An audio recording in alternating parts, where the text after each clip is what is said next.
human beings are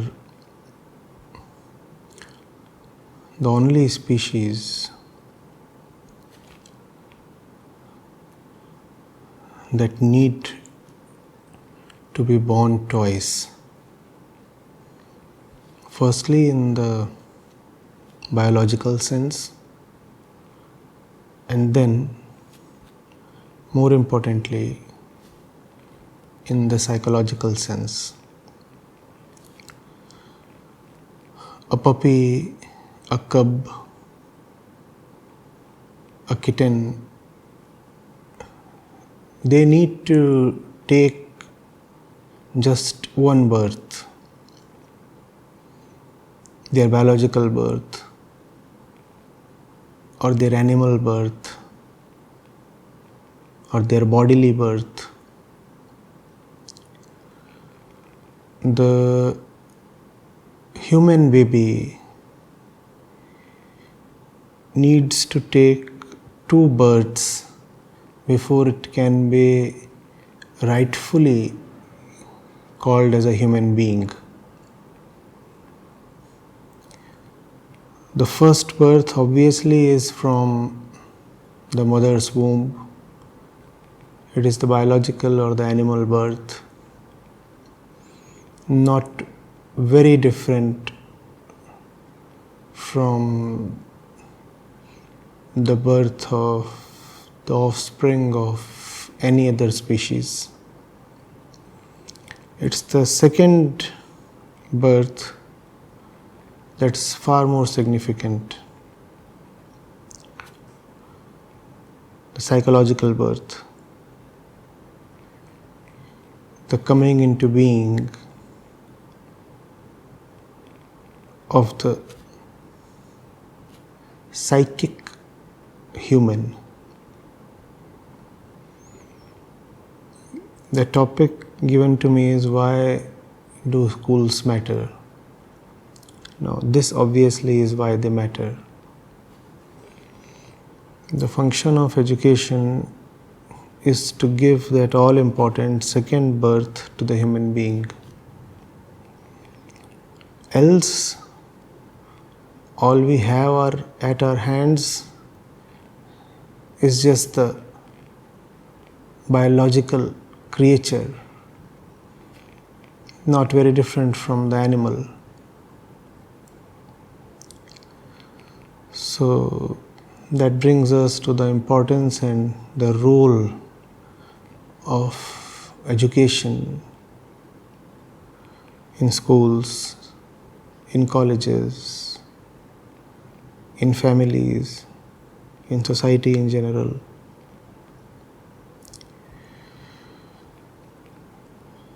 Education has to give shape to the mind of the child. Shape in what sense? Shape in a predetermined, prescripted sense, as the potter gives shape to the pot? No, not in that sense. You see, we are born not as a clean slate. The little kid that takes birth, that little biological baby, is a product of millions of years of evolution. And all the imprints of those millions of years that little baby is carrying in herself, those imprints are what brought her to life, but those imprints are exactly what will not allow her to live. It's a strange thing about being human. that which gives us life is also what won't allow us to live. So, the child has to be liberated from the marks, the residues, the blemishes, the conditioning of all that forms the mind. If you do not liberate the child from that, then the child will live a very prescripted life. She will know only the biological urges, the biological forces,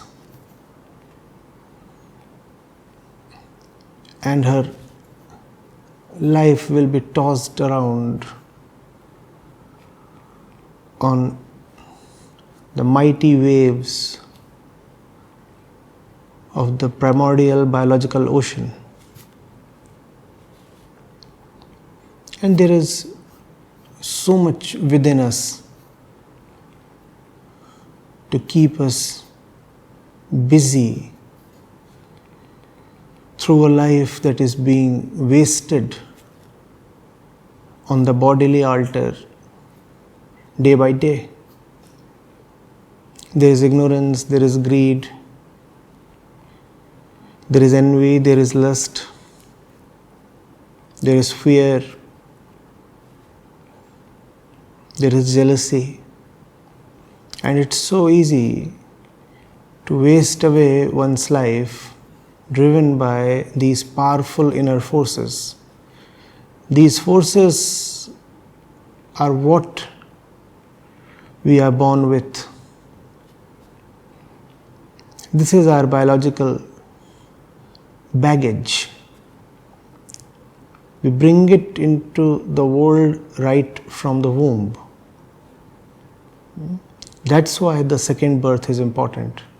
So what's the purpose of the second birth?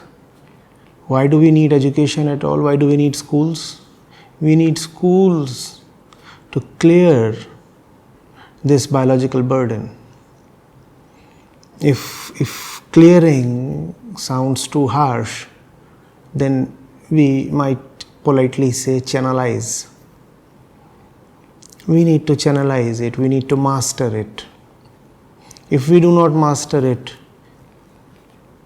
we'll be enslaved by it. That's the purpose of education. To provide knowledge, skills, training that inwardly liberate us. Knowledge not just for the sake of knowledge, knowledge for the sake of liberation. Because it is important to remember that knowledge does not automatically liberate. Before knowledge can liberate you, you must be taught the value of liberation. And you will value liberation only when you first see as a fact how deeply in bondage you are. So that's what education must do. That's what schools must firstly focus on, bringing the child face to face with the realities of her own self and the world around her. And then knowledge will be purposeful. Then knowledge will not merely be a burden on the mind. Instead, knowledge will be a liberating factor. So that is what schools must focus on. Just too much energy is spent in our education system on providing knowledge. Providing knowledge to the child or the student without it being clear to the student why he or she needs knowledge in the first place, is a recipe for boredom, if not disaster. We have to guard against that. The teacher must know, first thing, why the kid must study the languages or mathematics or science or history. That why is all important. Only when the teacher appreciates that will it go to the child. And when the child knows why she must know the course of history and the development of language and the sciences and the society, will the child take authentically, honestly to the teaching. That is often missing. When we do not know who we are in the biological sense, then our mind remains shaped fundamentally by our biological DNA itself. All the worldly knowledge that we then gain is then used to just decorate that fundamental structure provided by the biology. That brings us to the phrase shaping the mind that we used earlier in this discussion. So, when we say the purpose of education is to shape the mind, what it essentially means is that you have to allow freedom to the mind to take various beautiful shapes by demolishing the prison of the pre-existing biological shape. If you do not do that, then all the knowledge gained and the skills acquired and the resources accumulated by the child throughout her life would be used to just decorate the biological prison, which is of no help.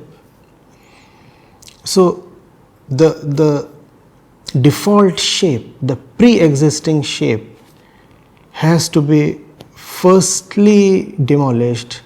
Only then there is the possibility of great new, free and beautiful shapes coming into being. Education must facilitate that kind of creation. But that creation, it must be obvious by now, can come only through negation.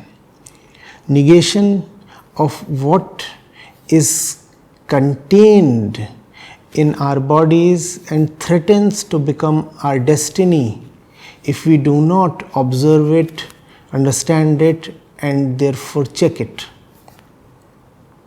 That is the role of education. That is why a cat does not need to go to a school, a dog does not need to go to a school, but the human child definitely requires schooling. A cat would have nothing left incomplete if it does not attend the school. Same for a dog. But the human baby cannot really even be called a human being if he is not schooled properly. So that's a tough one, that's a stringent condition on human existence. Human beings are not born human beings. They have to be educated to become human beings. Schools perform that all important function. They give birth to humanity in the real sense, and I wish and I implore that their role be performed with a great degree of understanding and love. Thank you.